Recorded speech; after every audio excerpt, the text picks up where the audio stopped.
Okay, this is the tutorial to watch for completing your first checkpoint of the animation project. I'm going to show you in this tutorial how to set up your project, import an image, and start to rotoscope that image using your paintbrush tool and layers in Photopea. So the first things you want to do is go to photopea.com. You're going to go to File, New, because you're going to make a new project. And you should give it your name. You can call it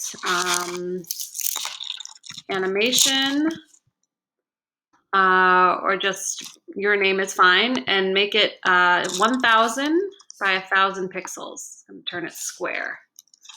Then make sure your background here is selected. Select transparent instead of white. Make it transparent and hit create. So here you have your workspace, and you're going to need to import a photo of somebody that you care about, maybe a loved one that you'd like to pay a tribute to.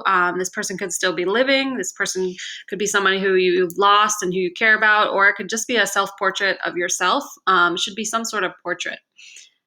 So you do File, Open, and Place.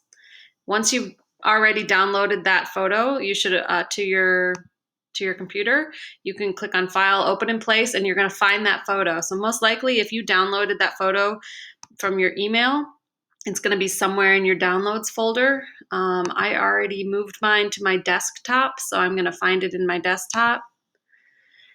And I'm going to use this self-portrait here of me holding a camera, one of my first cameras, and I'm going to click Open.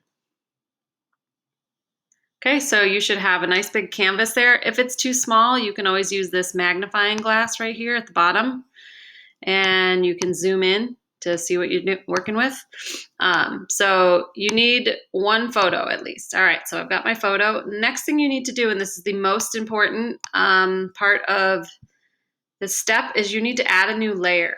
Okay, so when you trace or when you do a rotoscope, you're not going to trace directly onto the image. If you do that, your project's not going to work, and you're going to do a lot of work, and then it's going to be frustrating. So click on this bottom icon here. It looks like a little page turn, and click New Layer.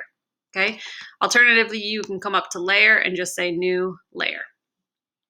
Okay, so you should have your photo imported, and then you should have a layer that's dropped down on top of that layer, on top of your image. If they're reversed, you can always just move layers around, but you want to make sure that blank layer, transparent layer, is on top of your photo, because that's the layer that you're going to end up drawing on. Okay, so here I go. So the main tools you're going to use for this is going to be your paintbrush and your eyedropper tool. So I'm going to start by zooming in on my face. I think that's where I'm going to start painting over my face. So the way to get the color correct, use the right colors, is you can go up to this tool. If you click, looks like the crop tool, there's a little drop down menu. You're going to use your eyedropper tool. Okay, so what an eyedropper tool allows you to do is if I click anywhere on my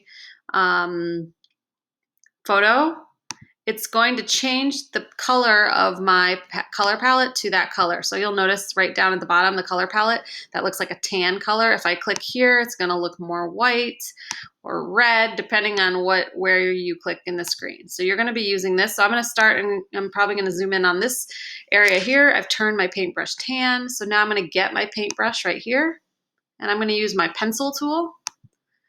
And up top here, I can click on this little drop down, and I can make the paintbrush size whatever size I want. So I'm going to start real detailed, probably get around 10 or 12, and then I'm going to keep the hardness of my brush pretty hard. I don't need soft edges right now.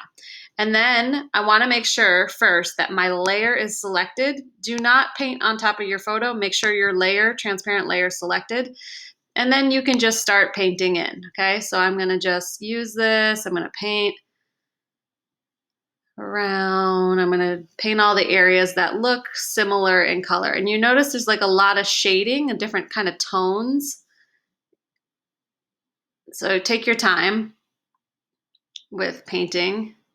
And I'm going to kind of go real fast right here. Imagine that I've spent a lot of time kind of getting all that area done. Then I'm going to go back to my eyedropper. I notice this little white area. I'm going to click down, so my paintbrush is going to turn that color. I'll get back to my pencil tool.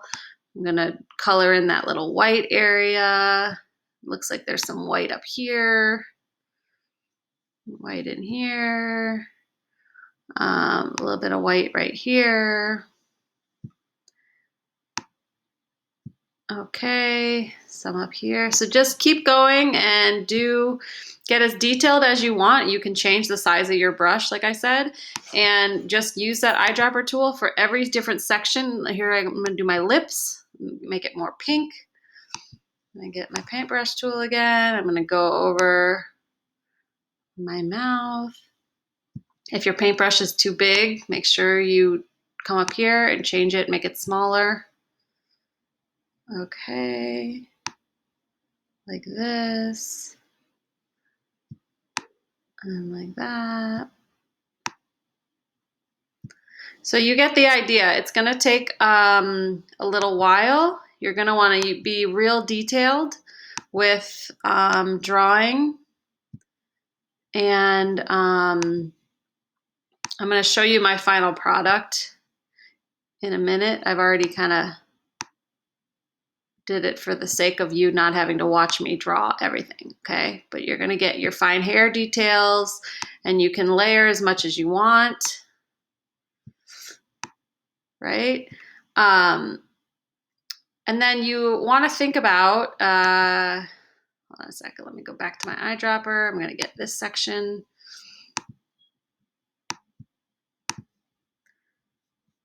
Make my brush bigger. You want to think about checking your progress every once in a while. So if you go to the layer that's underneath your photo, and if you uncheck the eyeball, that photo layer will disappear. So you're left with just your drawing. So right now, that's how you can check your progress. I'm not very far along in this right now, but that's gonna just show you kind of where you're at. Now, say like there's a section that you wanna do, like my blue shirt. That's a huge section. Maybe I wanna just color that in all at the same time. What I can do is use my magic wand tool, and I can press down on that area, and actually, this magic wand is only gonna highlight my transparent layer. So I'm gonna come up to File, Deselect. I don't wanna select my transparent layer. Right now I wanna click on my actual photo and then use my magic wand to highlight my blue shirt. And I'm gonna hold down Shift so it will select more of that area. Okay, so I'm just gonna get this entire section of my shirt highlighted. And then this is an important step. Before you use the paint bucket to fill that in, go back to your transparent layer, select that, then use your paint bucket tool, which is hiding under this little gradient tool, paint bucket.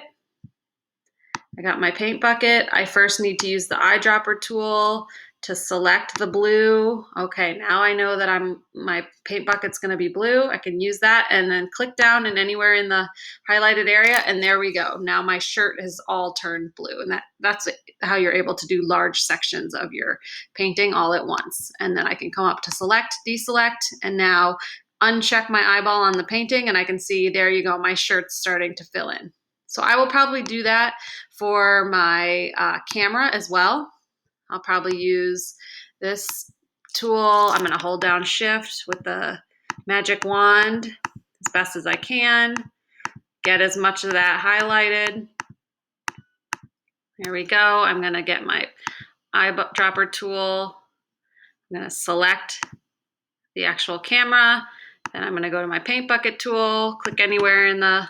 Oh, you're going to get that notice. If you get a notice that says it's not rasterized, that means you're on the wrong layer. So that was a mistake. I need to select the transparent layer.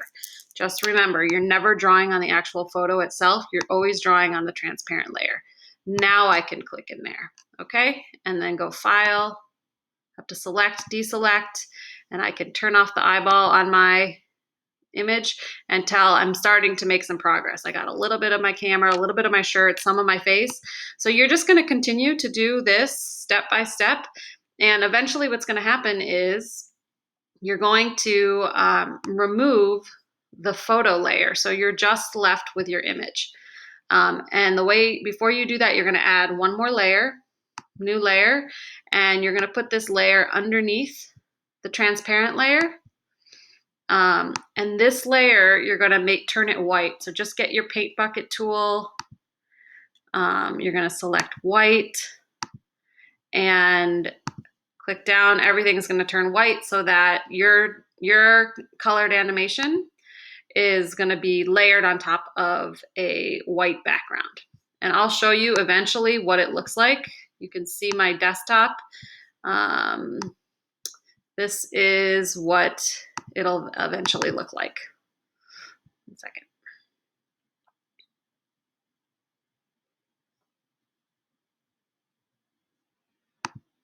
Actually, I can open this up right here. There you go. So after you take some time, you do a lot of blending, you use different shadowing techniques, you can change the texture of your tool box and all that to get your final image. So that's what your image should look, something like this. That's how you know you're done. Okay, and then to export your image, if you go into Photopea, say like this is the one that I want, you can then remove by clicking delete. You can remove this photo layer, delete, and now you're ready to export just your image. Again, this one's not done, but imagine that it is. Export as a JPEG. That's how you would save your final image. And that's the image that you're going to be uploading to Google Classroom. Okay, good luck. If you get stuck, ask me, email me, and watch the other tutorial videos for help.